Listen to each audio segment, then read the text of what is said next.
Bob Pisani here. Welcome to ETF Edge, your go-to place for everything exchange-traded fun. A Bitcoin ETF, it just got a little more likely. I know we've been talking about this for years now, but folks, really it did get a little more likely. And that's because the Bitcoin ETF was approved in Canada, not in the United States, in Canada. But that may mean an awful lot for what's happening here. What does this do for the prospects of a Bitcoin ETF in the United States? Let's talk to the people who might know the answer to that. First, Som Saif is the CEO of Purpose Investments. He's the fellow who got approval for that Bitcoin ETF over in Canada. Christian Magoon runs the Amplified Transformational Data ETF. That's BLOK. They specialize in blockchain investing. He knows an awful lot about this subject. And Andrew McCorman from Wallach Beth Capital. He's our all-round expert on ETFs and on ETF trading. Gentlemen, thanks very much. So let me start with you. I understand your ETF is going to be trading tomorrow under the symbol BTCC in Canada. Is that correct? And would this be accessible somehow to U.S. investors? Yes, Bob. It's first off, thanks for having me on. And look, we're really excited about this. It's going to start trading tomorrow. First in the world that will be physically backed. Basically $1 invested will be backed by $1 of real Bitcoin in our cold wallets. And this is a traded security. So like any traded security, it's available for anyone to buy anywhere. It is a registered fund for Canadian investors specifically. But I'm sure we'll see institutional demand and interest around this from a global investor base. So if I'm sitting in the United States, just hold my hand a little bit, and I have a Schwab account or whatever, e-broker account, would I be able to access that and buy it if I wanted to? Well, I think it really comes down to whether your brokerage firm will allow you to buy, securities that are not listed in the U.S. exchanges. So anything that's traded on a Toronto Stock Exchange or, in many cases, some of the international exchanges. And I think if that is the case, then, you'd be able to trade this security just like any other. And we hope that, investors are able to achieve that. But ultimately, it comes down to the brokerage firm that they work with. Yeah. Let me ask you what turned around the Canadian regulators. I mean, what argument did you make? Why did they approve a Bitcoin ETF this time around? I know there were several issues with them, just like there were several issues with the SEC here in the United States. Should investors have access to this investment? Is it appropriate for them? Was one issue. Could it trade officially? And then there was that whole custody question they still have in the U.S. Could it be done in a regulated manner? Were those issues addressed? Were you able to cure them? What did you tell them to convince them to approve it? Well, first and foremost, I think, if you go back to sort of 2017, 2018, when the first batch of Bitcoin filings, ETF filings came out, a large part of the struggle is the industry accepting of this as an asset class? And I think, the regulators were really struggling with that question for a lot of the this was still an early stage asset, that hadn't been fully proven out, very retail oriented, was institutional interest in there. But the bigger real point was the infrastructure there. And I think, frankly, as I think I've told you, I think that the infrastructure wasn't there in 2017. And I think if they had gone about it and approved these products back then, it wouldn't have worked out well, I think. But a lot has changed in the last 3+ years around the plumbing. When you talk about custodial elements, I mean, today you have real institutional quality and regulated custodians.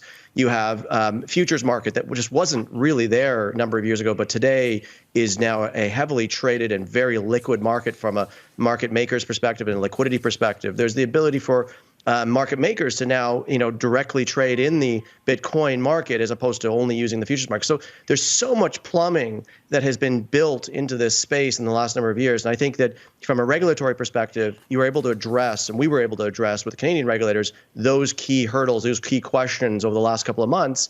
And then the real question of, was there acceptance? And I think that has, for the most part, changed. I think people have recognized that Bitcoin is a real asset. It's a real security that people, should have access to. And frankly, they're going to go and have access to it regardless if it's in a regulated way or a non-regulated way, and might as well, in my opinion, get it in a regulated way. And I think that's what the Canadian regulators saw. And can you describe the mechanics of this? How does this operate? Are you going to physically go out and buy Bitcoin and hold it yourself directly? Can you do creations? Can you do in-kind creations? Those kinds of things. How does this work mechanically? Yeah, no, it's a great question. And look, as I said, there's a fair amount of work that had to go into getting this to where it is. I'm just even, being the first to be able to do so. So first and foremost is these are going to be what I say backed by real Bitcoin. So there's no futures, there's no notes or anything like that. So we are actually owning every dollar invested in the ETF will be backed by $1 of Bitcoin in our cold wallets. The principle there is cold wallet. So as you know, in the digital asset base, I really have to kind of start thinking about the custody in a different way, because you're dealing with a security that is, kind of movable in different ways. So we use a cold wallet custody solution with Gemini.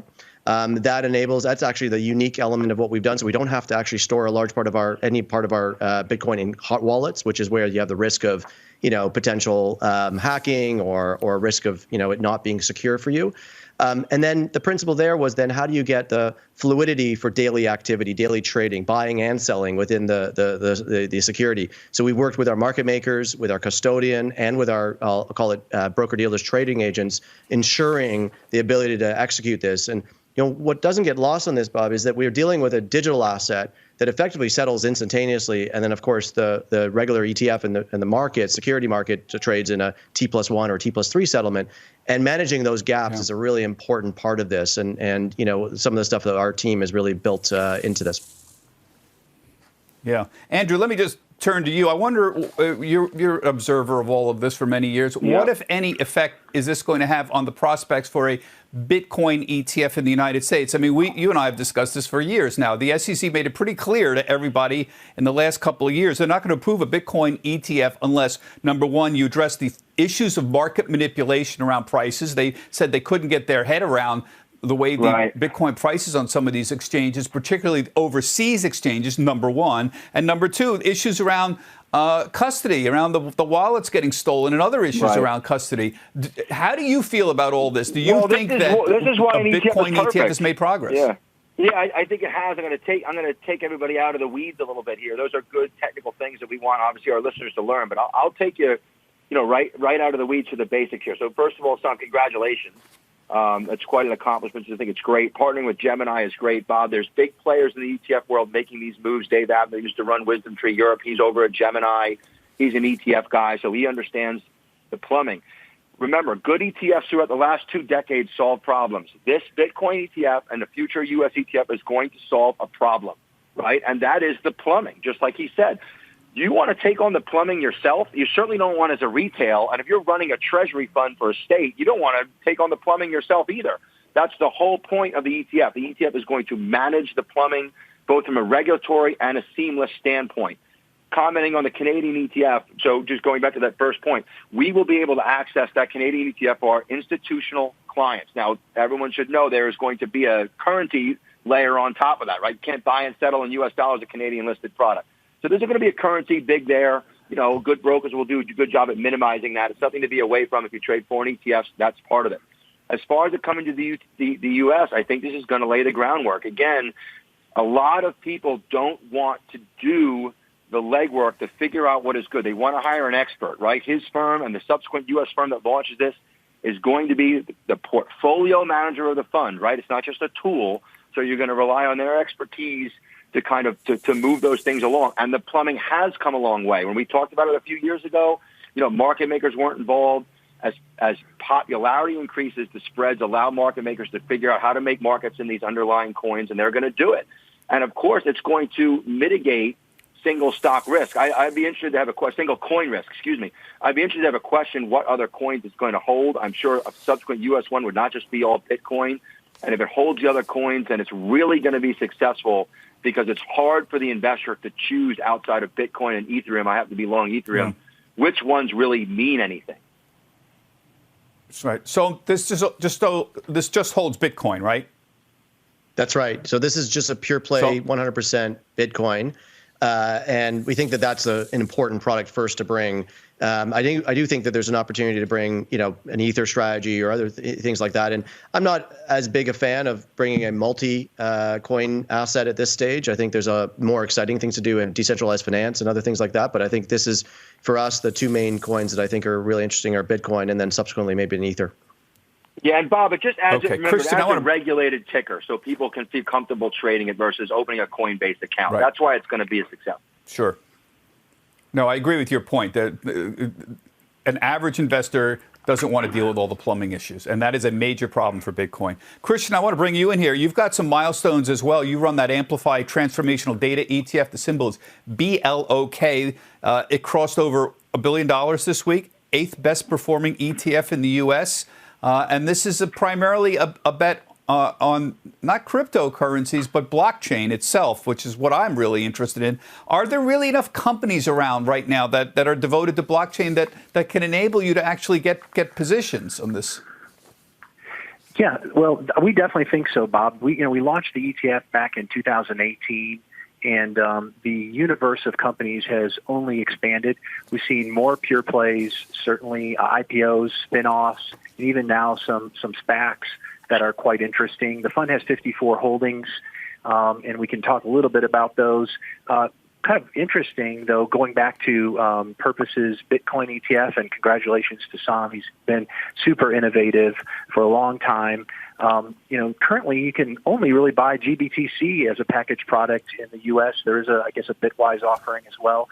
But, some of those products have premiums to net asset value that investors have to deal with. So I think it's exciting that, the ETF solution can come around and not actually have those premiums that investors sometimes don't realize they're paying. Kind of interesting, though, Bob, is we just passed our 3-year anniversary in Block, and believe it or not, Block's outperformed GBTC since its launch by more than 20%. So here, the blockchain and crypto-sensitive stocks in Block have been able to actually deliver a better return to investors than something like the Grayscale Bitcoin Trust. That's one of the primary ways investors in packaged product land are investing in Bitcoin today. I see you. There's a Galaxy Digital Holdings right up here on the top here. That's Novagrants' fund, isn't it? That's right. That's right. So that is an interesting holding because it's really a venture play in the crypto and blockchain space. It certainly is doing a fair amount of investment banking with that firm, but also several different ventures of private and companies. And we're a significant holder of that stock. And we have other companies in there that are mining companies, companies that are part of the whole transactional system when it comes to crypto, whether that's custody or storage or digital wallets. It's quite an interesting portfolio and has a unique set of kind of diversification characteristics it brings to the average portfolio of, for example, just straight technology or financial names. Yeah, I know everyone is obsessed with Bitcoin, and this is sort of a question for all three of you guys. I find the obsession overplaced. I think the emphasis should be on blockchain. Blockchain, to me, is the truly revolutionary technology. Cryptocurrencies, Bitcoin is just a cryptocurrency running off the blockchain. Blockchain answers the question, how do I know I own something, Christian? How do I know that I sent some money overseas to my friend in London? How do I know I bought a piece of property and get title to it? I can use blockchain for that. How do I know I bought 100 shares of IBM? We have companies that exist as middlemen to make sure we do them and do settlement, but blockchain could do that. When do you think the world's going to catch on that blockchain is truly revolutionary and Bitcoin is this little flapping appendage? I don't mean to belittle it, but I don't understand why people don't see the truly revolutionary potential of blockchain. I agree with you. I think everybody on this panel would agree with me that it was maybe this is the wrong analogy, but I really think that the Bitcoin was a little bit of a cart before the horse, right? And it just slowed the blockchain down. Blockchain is definitely the real story. And that ETF Block is doing well. I mean, it has Square and PayPal in it. If you're in that ETF, you're getting the benefit of those gains on those companies, whether blockchain takes off or not. So that's a good way to put it. But it was really a cart before the horse. And everyone, because we had that initial little bubble in Bitcoin, it goes from 20 grand to 4 grand. People are like, I'm staying away from this. And they associate blockchain with it. When really, if they had just done blockchain first, and then came out with Bitcoin, we'd be much further along. But I think we're closing that gap. I'm curious if everybody agrees. Sam, let me we got to wind down, but I wonder what your thoughts are on a tethered cryptocurrency. For example, the thing that would matter to me would be a U.S. dollar, tethered U.S. dollar, where you could have a digital wallet. I suppose you'd have to open a digital bank account or some kind of thing where I could send my money to my friend overseas in 0.1 seconds. Why hasn't that taken off? What's the limitation? That seems to be truly revolutionary.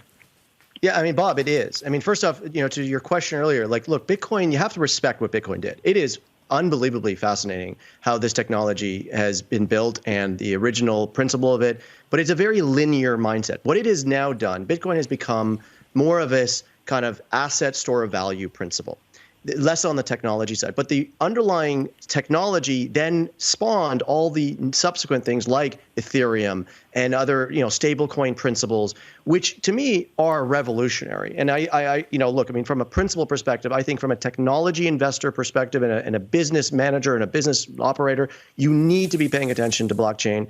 It's going to revolutionize many of the elements of how we operate. But Bitcoin in itself has become unique. It's a ubiquitous asset that is ultimately now being mass adopted as a store of value. And in the last number of years, you've seen that. But I agree with you. We already have stablecoins. Stablecoins have exploded this year in utilization. And I think the stablecoin principle, whether it's USD-based, fiat-based, or just actually a different type of stable asset that it backs, which is actually really fascinating, will be, I think, very important to kind of decentralizing finance in many ways. But is there a certain impediment to that happening? Do we not have digital wallets? I mean, why could I mean, theoretically, I could do it now, right? But why isn't it taking off? Is the infrastructure, is the Fed involved somehow? What's the impediment? Yeah, Bob, I mean, you have to remember, I mean, the internet wasn't built overnight, but today we look back in 20, 30 years, we see, everyone's now transacting in the internet. Square and PayPal and players like that have built phenomenal businesses on the layers on top of the protocol. But the protocol has to be built. And that's ultimately what, Bitcoin and then Ether and subsequent call it protocols are really focusing on is, can they build the protocol that can scale? And then the businesses will layer on top of that the applications that will basically really change the way we interact and do business and transfer money or do contracts and all the things that you talked about earlier. I think it's going to be really exciting. But the protocol has to ultimately be proved. It's already proven security. It's already proven governance. The key thing is scalability. Okay, guys, I'm going to have to leave it there. It's been a fascinating discussion. Som, congratulations. Andrew and Christian, thanks very much for joining us. That's this week's ETF Edge, folks. Went by really fast. Great conversation. But head to the website, etfedge.cnbc.com, for more on that. We're going to go into a little bit greater depth on blockchain with Christian on the greatly expanded potential for blockchain, I should say, in our podcast. Remember, though, we're going to be back, not Monday. We'll be back next Wednesday, same time, same place. Everybody have a healthy, happy, and safe trading week. Get the ABCs of ETFs with the ETF Edge newsletter, your weekly update on the hottest trends in the nearly $4 trillion market of exchange-traded funds, expert analysis, actionable ideas, and exclusive insight from host Bob Pisani. Sign up now at cnbc.com/ETF Edge newsletter.